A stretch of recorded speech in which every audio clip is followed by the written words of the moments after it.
Some breaking news out of Buckingham Palace. The Duchess of Cambridge, Kate Middleton, is pregnant. Everyone inside Kensington Palace thought the whole thing would stay locked behind those ancient stone walls.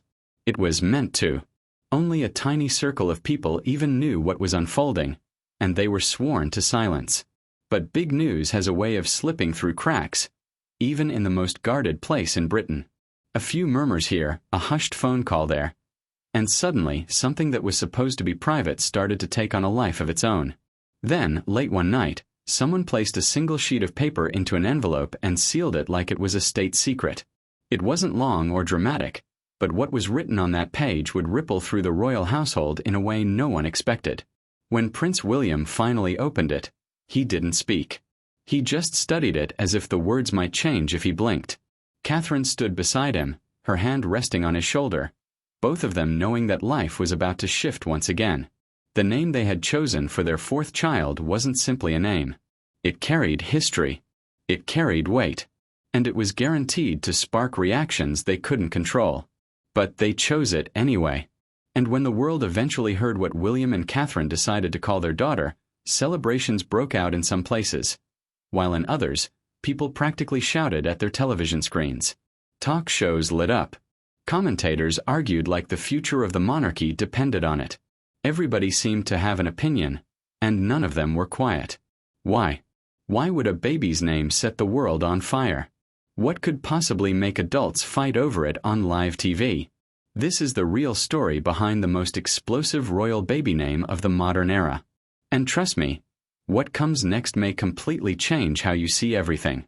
It all began with something most people wouldn't think twice about: a coat. In early spring, Princess Kate stepped out wearing a beautiful blue coat.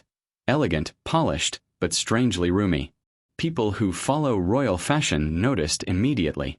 It wasn't her usual silhouette. It didn't hug the waist the way her clothes normally do. Some chalked it up to an off-day outfit. Others felt that familiar spark of suspicion. Soon, quiet chatter began trickling through royal forums and gossip circles. Could Kate be expecting again? The palace refused to say a word, which only made speculation spread faster. And then something even more curious happened. Prince William's calendar suddenly shifted. Engagements he'd committed to months earlier were pushed around.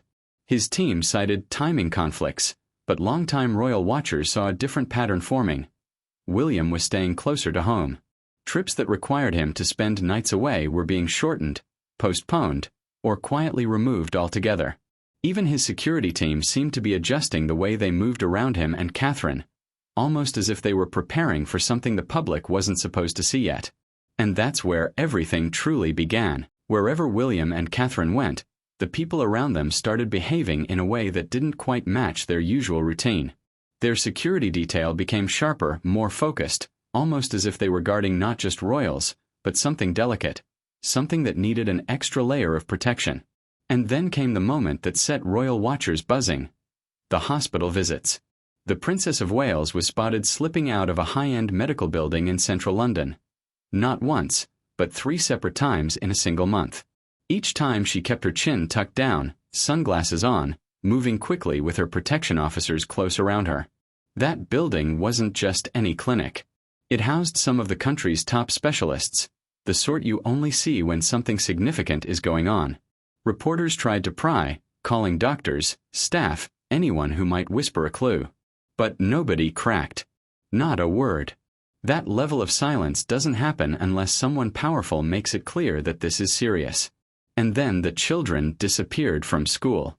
George, Charlotte, and Louis were suddenly placed on a so-called family break, and the palace sent them north to Balmoral, a place the royals have always used when they want the world to leave them alone. But this trip didn't feel like one of their usual getaways. Nothing was pre-announced. It came together fast, almost too fast.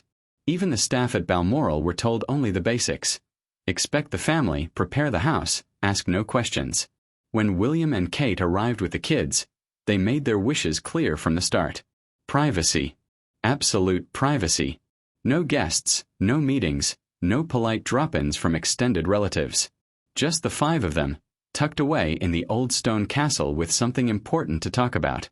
What happened inside those walls didn't reach the outside world for months. But eventually, pieces of the story slipped out from people close enough to know without breaking trust. William and Catherine sat their 3 children down for a talk that would shape the family in a new way. George, now 10 and growing into the role he was born into, grasped what his parents were saying almost immediately. You could see it on his face, the way the news washed over him. Charlotte, always the one who felt things deeply, burst into happy tears before her mother even finished speaking. She wrapped her arms around Kate with pure excitement.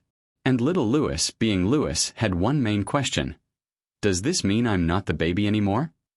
His parents laughed, assuring him he'd always be their baby, no matter who else joined the family. The 3 children were told the same thing their parents had been telling them their whole lives. Some things belong only to the family. This news was theirs to hold close, not something to share with friends or classmates. And to their credit, the kids understood. They knew better than most children their age what it means to guard your own private world. So, when they returned to school, they kept their secret. When someone asked about their sudden trip north, they answered politely but vaguely. Nothing slipped. Meanwhile, back in London, the real preparations began. The medical team that had delivered George, Charlotte, and Louis was quietly contacted. Schedules were cleared. Plans were put in place. Every conversation was whispered, every document kept under tight control. William and Catherine had learned from experience that once the public knew a baby was coming, their world became a non-stop circus. So every day of quiet, every hour even, was something they held onto tightly. For now it was theirs. And they weren't giving it up early. But in today's world, secrets don't stay buried for long. When something this huge is in motion, too many hands inevitably brush against the truth, and every person becomes a possible crack in the wall. And slowly those cracks started to widen. Whispers began slipping into the ears of royal journalists. Nothing concrete, nothing they could publish, but just enough to make them sit up straighter. A storm was coming, and they could feel the pressure building. Soon, every move Catherine made was being watched with almost forensic intensity. Her clothes, her posture, the way she held her hands, everything was studied like it held some hidden code. Online forums lit up like fireworks. People zoomed in on photos, circling shadows on her coat or angles of her silhouette as if they were detectives analyzing evidence. Some insisted they could see the glow of pregnancy on her cheeks. Others claimed her food choices were giving her away. A few theories were laughable, some eerily spot on. But until someone inside Kensington Palace spoke out, all of it remained nothing more than loud, swirling speculation. And the palace stayed silent. Absolutely silent. Then came the turning point. The moment when the story shifted from gossip to destiny. Behind closed doors in Kensington Palace, late at night when the halls were finally still, William and Catherine sat together in their private sitting room. A notebook lay open between them, pages filled with names. Some were scribbled out. Others had arrows, question marks, or quiet notes beside them. They had been circling through possibilities for weeks, speaking names out loud, imagining what kind of future each one carried. This time, it wasn't easy. It felt heavier than when they named their first 3 children. This name, this decision, felt like it needed to say something. Catherine flipped through the pages, stopping at a name she had marked long ago. She had drawn a soft circle around it at the beginning, but they'd both been avoiding it. It was complicated. The kind of name that would grab headlines, stir emotion, and spark arguments around kitchen tables across the world. She touched the circle again. William followed her gaze. He already knew. They'd been tiptoeing around the possibility without daring to say it out loud. He exhaled slowly. "Are you certain?" he asked, his voice low. "Choosing that? It's going to unleash a wave. People won't hold back." Catherine nodded, though she looked almost fragile in that moment. They talked, really talked, for hours. They discussed the criticism that would come, the comparisons their daughter would face before she could even walk, the weight of the legacy tied to that name. But they also talked about why the name mattered, about standing for something larger than protocol, about giving their little girl a story that meant something deeper. When dawn finally slipped across the sky, their choice was made. They were going forward. No hedging. No backing down. But they couldn't reveal it. Not yet. Royal rules dictated that certain people had to be informed first, people whose titles gave them authority in these matters whether William and Catherine agreed or not. So the meetings were arranged quietly, methodically. Each conversation would be delicate. Some would be downright volatile. The first meeting was with King Charles. William asked for a private audience, and his father accepted without hesitation. The king already knew a new baby was on the way, everyone in the family did, but he had no idea what name was sitting at the heart of all this secrecy. William arrived at Clarence House under a gloomy sky, the kind of day when the air feels thick before anything even happens. He was escorted into Charles's study, a room full of old paintings and leather-bound volumes that seemed to watch from the walls.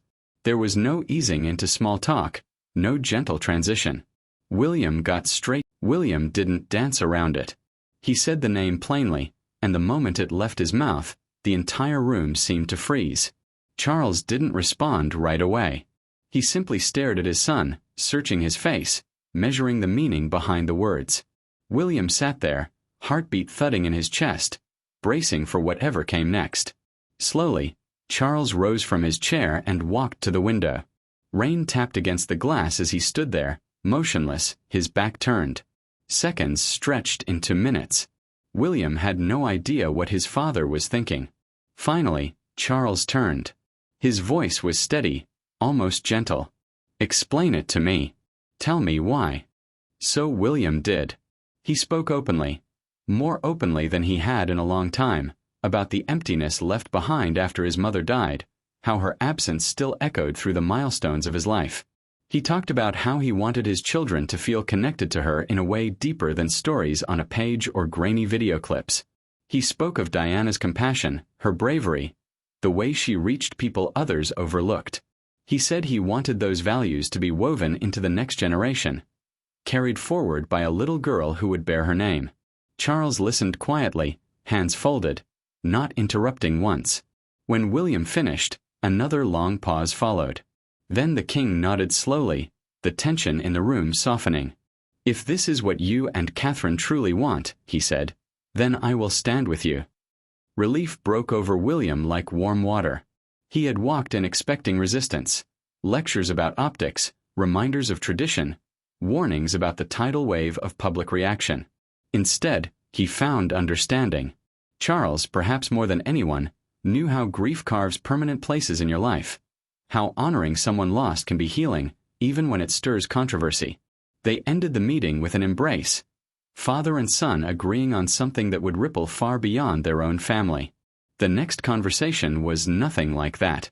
The palace advisors were gathered in a formal meeting room, and the energy shifted the moment William and Catherine shared the name. Shock shot through the group. A senior advisor stood up so abruptly his chair scraped across the floor. "This is a mistake," he said sharply. "A serious one. This name will divide the public. Some will adore it.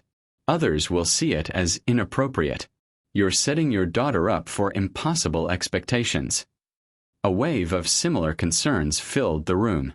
Advisors warned of public backlash, non-stop comparisons, and a newborn thrust into the center of a decades-old narrative she never asked for. Catherine let the objections spill out without interrupting.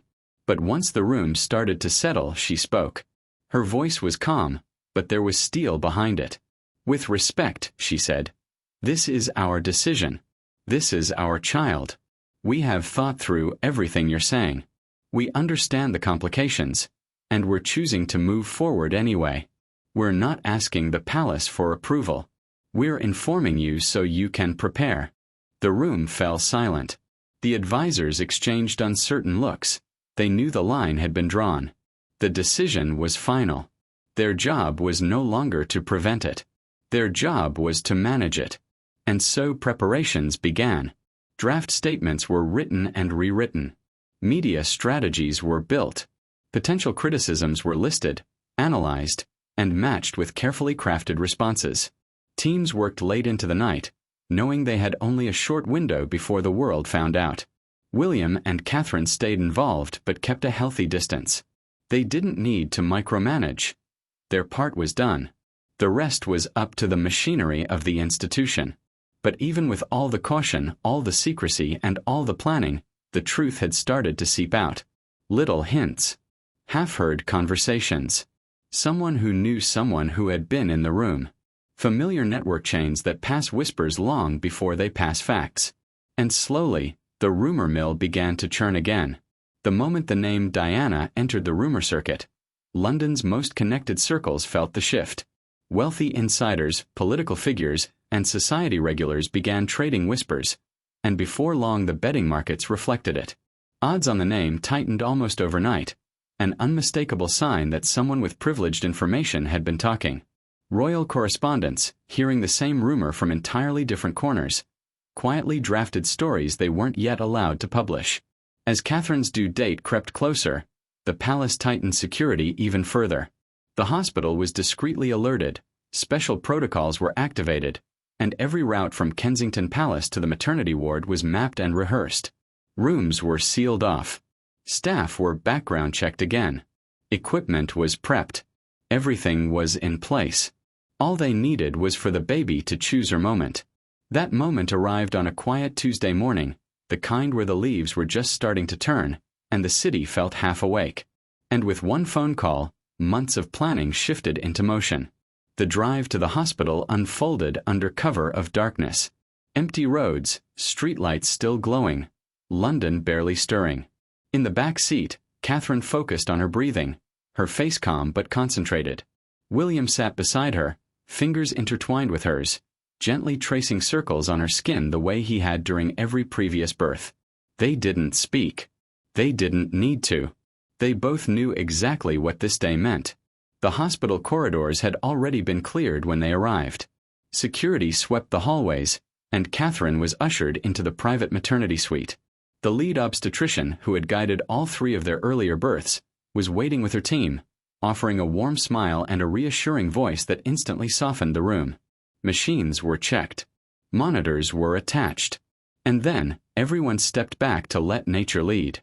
Labor started off slow, but by late morning it picked up, gathering momentum as the hours passed. Catherine paced, leaned, shifted her weight, doing everything she could to ride the waves of pain. William stayed close, offering ice chips and soft words, feeling that familiar frustration of being unable to ease what she was going through. Childbirth leaves partners helpless, and all he could do was be steady and present. The medical staff moved with quiet precision, always close but never intrusive.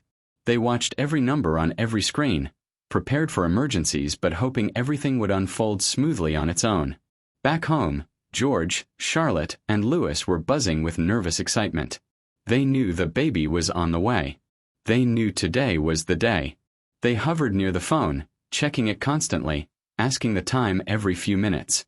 Their caregivers tried to keep them distracted, but anticipation hung in the air like electricity.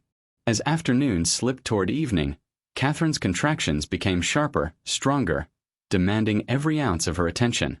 She had chosen once again to stay lightly medicated so she could remain fully aware for the birth, even though it meant enduring a level of pain most people can't imagine.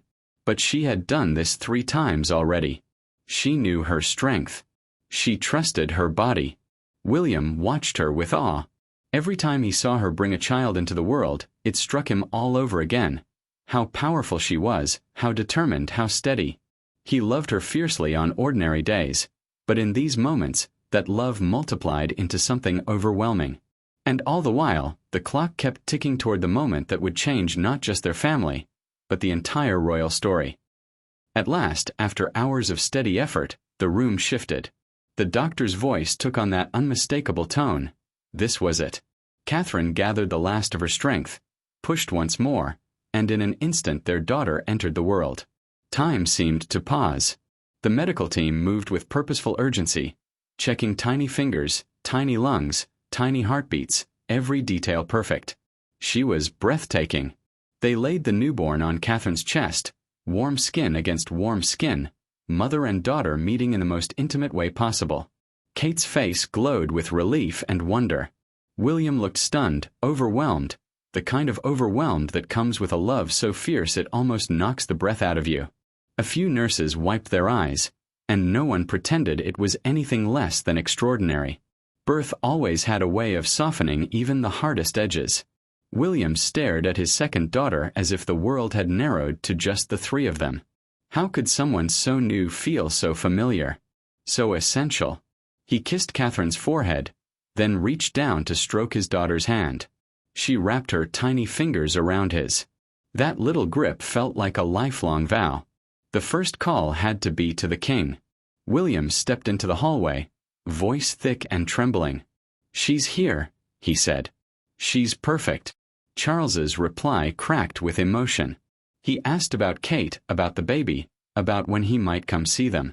"Soon," William promised. Then came the call to the children. George answered before the first ring even finished. "Is she here?" he practically shouted. "She's here," William said warmly. "You're a big brother again." Charlotte's voice burst through next, talking so quickly William could barely keep up. And Louis, sweet, earnest Louis, wanted to know only one thing. Was the baby smaller than him? William laughed, assuring him she definitely was. Back in the room, Catherine stayed cocooned with her daughter, soaking up every second. This time felt different. Deeper somehow. Maybe because this was their final child, the closing chapter of their growing family.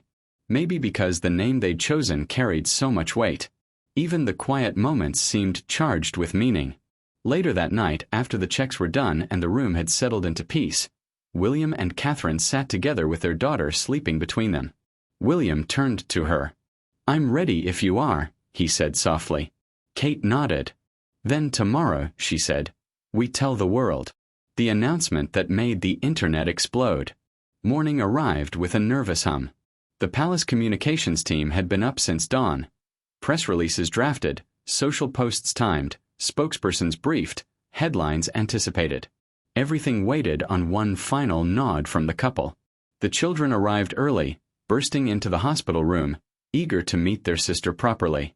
Catherine carefully positioned pillows so Charlotte could hold the baby first. Charlotte's entire face lit up as the tiny bundle was placed in her arms. She rocked gently, glowing with pride. George hovered close by, studying his sister with calm confidence. "She's perfect," he said simply. Louis scrambled onto the bed beside them, eyes wide with curiosity. "What's her name?" he asked. William looked at Catherine, the question hanging between them. "Should we tell them?" he asked. Catherine nodded. She took a breath, the moment heavier than air. "Your sister's name," she said softly, "is Diana." The room stilled. George's eyes grew wide. "Like Granny," he whispered. "Just like Granny," William said. George tried to speak, but emotion caught him before the words came. George took a moment to absorb it, eyes wide, mouth slightly open as the meaning sank in. Then he nodded with the seriousness of someone twice his age. "That's a good name," he said softly. "A really good name." Charlotte wiped her cheeks with the back of her hand. She had seen photos of Princess Diana, had listened to stories her parents told, and she understood, at least in a child's way, how much her father missed the woman he'd lost. Naming the baby after her felt like giving something precious back to him. She couldn't explain it, but she felt it. Louis, meanwhile, was focused on his own priority. "Can I call her Dee?" he asked earnestly. Catherine laughed. "Maybe when she's older." Across London, in quiet rooms full of glowing screens, palace staff hit send. The announcement went live everywhere at once. Official press feeds, media wires, social accounts, every channel the palace controlled. The message was simple, elegant, and impossible to misinterpret. The Prince and Princess of Wales are delighted to announce the name of their daughter. Diana Elizabeth Grace. Diana honors the late Princess of Wales. Elizabeth honors Her Majesty Queen Elizabeth II. Grace reflects the love and spirit of their family. Mother and baby are healthy and well. For a moment nothing happened. Then came the eruption. Within seconds, as people refreshed their feeds, the name hit them, and the internet buckled. The word Diana flashed across timelines worldwide. Social media trended, froze, reloaded, then trended again. Servers groaned under the weight of millions of people reacting at once. It was exactly what William and Catherine expected. Two camps formed instantly, loud and unmoving.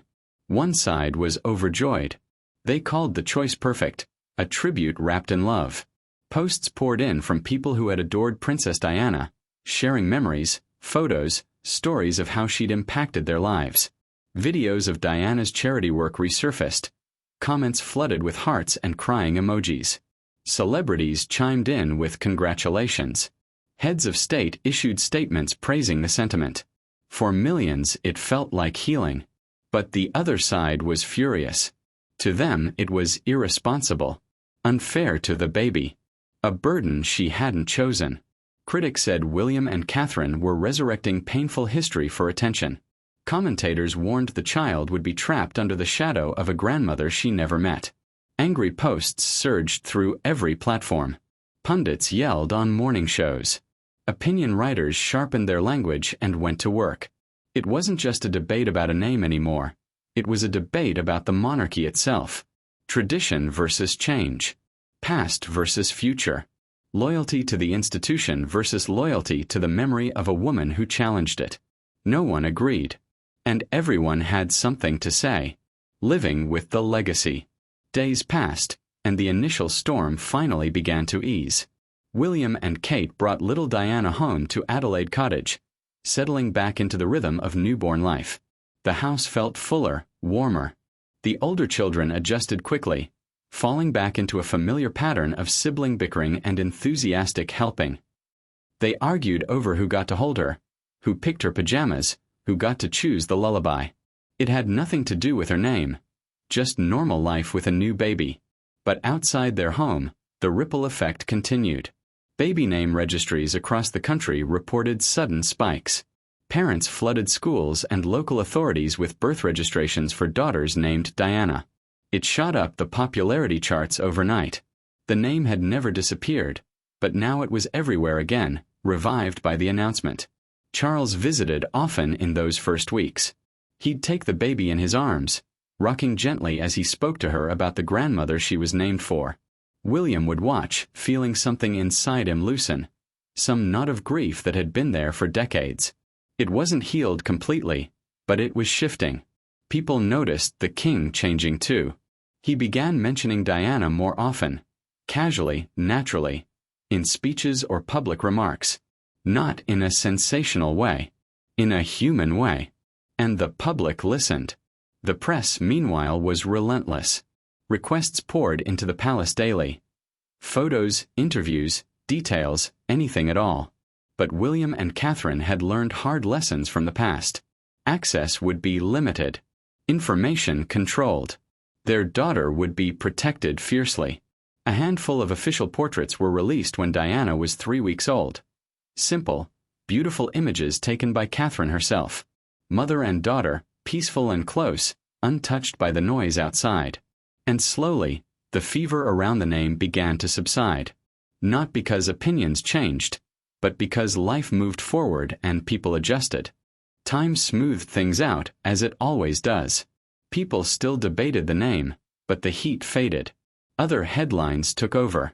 And slowly, baby Diana became simply another child in a very public family. Whatever people believed about the choice, almost everyone agreed on one thing. None of it was her fault. She deserved kindness, not criticism.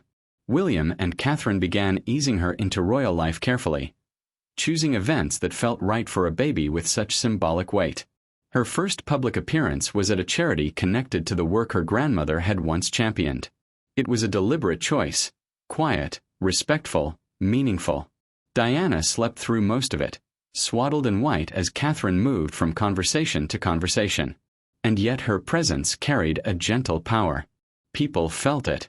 The questions started soon after. What would this little girl's role be as the monarchy evolved? How would George lead when his time came? What part would his siblings play? And what did it mean to grow up with a name tied so tightly to the past? No one had answers, but speculation became a national pastime.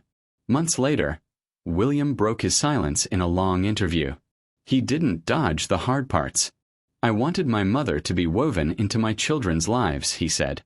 "Stories and photos are one thing, but I wanted something real, something that keeps her present. Naming our daughter Diana felt like the clearest way to honor her.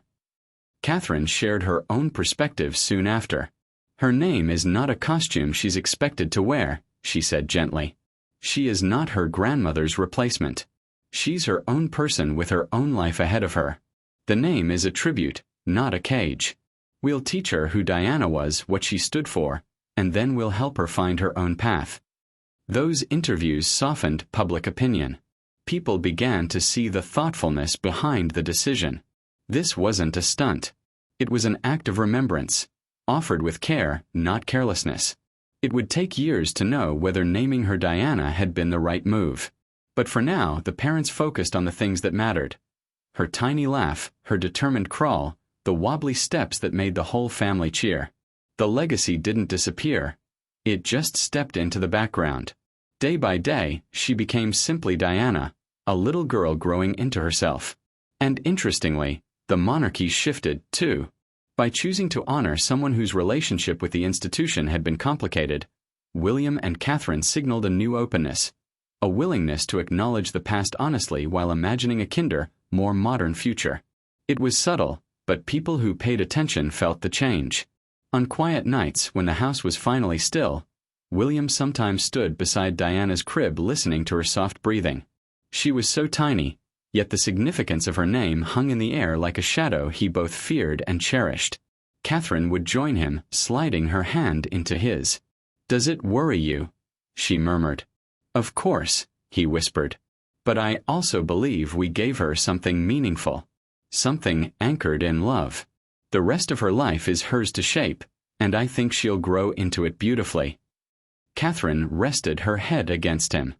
"I think so too." They stayed there together, wrapped in dim light and quiet hope, watching the daughter whose name held joy and controversy in equal measure. They knew it would follow her forever, opening doors, raising questions, stirring emotions.